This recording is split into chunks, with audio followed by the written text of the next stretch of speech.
até a parte vocal, para quem não sabe, existe uma coisa que se convencionou no meio dos musicais, se chama de belt, que é um estilo de canto, que fica entre o canto popular e o canto lírico.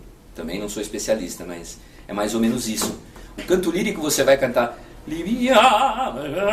uma coisa assim, colocada tal. O canto popular seria amada amante, uma coisa... Você está falando assim, super tranquilo. E o belt seria você colocar os agudos sem ser ópera, né? De um jeito mais popular, mas ao mesmo tempo atingindo grandes agudos, né? Why at home to the night and the miseráveis, né?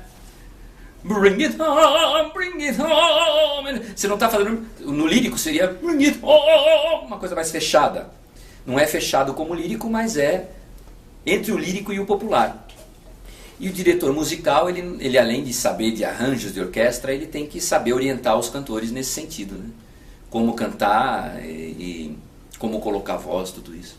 As diferenças básicas do belting feito nos Estados Unidos ou em Londres, né, ou no Brasil, ou na China, ou no Japão, ou na África, estão relacionadas com vários fatores. Essas mudanças estão relacionadas com a língua, por exemplo, a maneira como a língua é articulada, ou o tipo de característica da língua.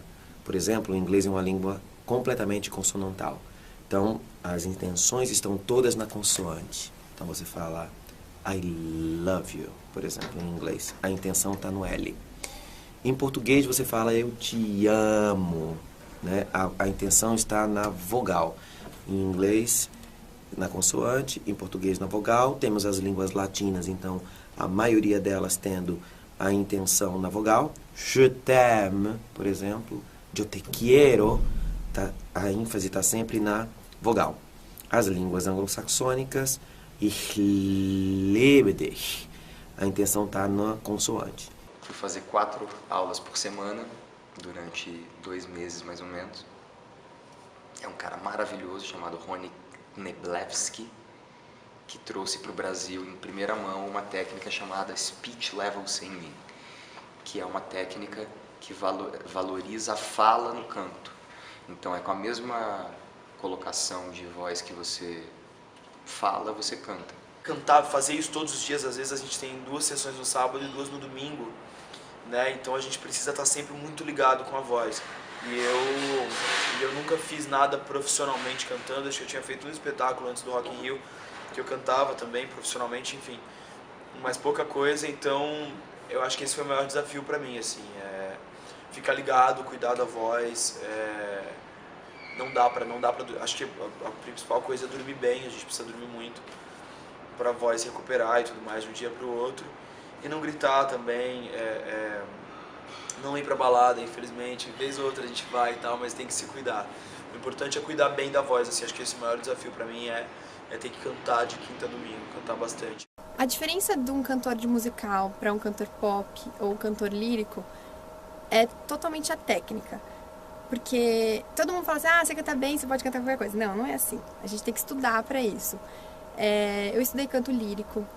O lírico, ele ao meu ver, pelo amor de Deus, ao meu ver, o lírico, ele não é, assim, é um espetáculo, quando você assiste uma ópera, você não precisa entender o que o personagem está cantando. É importante entender, mas não é essencial, porque é mais bonito você ver a técnica sendo colocada de um jeito muito bonito, aquela pose toda, do que entender realmente o que a pessoa está falando.